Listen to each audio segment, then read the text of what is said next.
J'ai été motivé par l'opportunité qu'offre le Forum EPA 2024 pour partager l'expérience du système statistique national marocain, ses points forts, ses succès, mais aussi ses défaillances.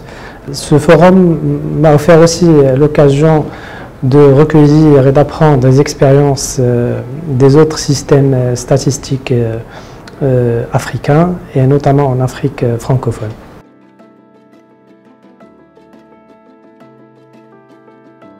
Alors, j'ai remarqué que les différents panels ont relevé quelques défis partagés, que ce soit en Afrique, dans les pays de l'Afrique de l'Ouest ou des pays de l'Afrique du Nord.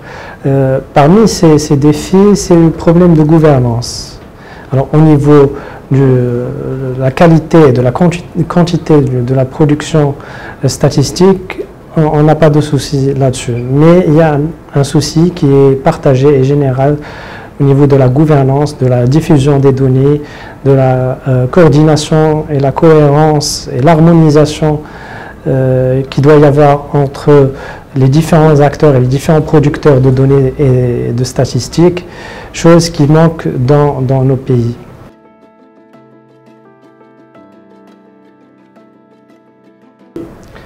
Alors, l'engagement était très fort.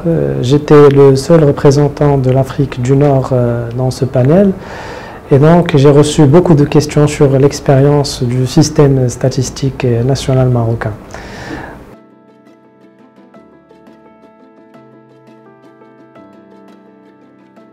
Alors, il y a plusieurs bonnes pratiques qui ont été partagées par nos collègues de l'Afrique francophone. Parmi ces best practices, le visa statistique qui est mis en place au Sénégal et dans d'autres pays.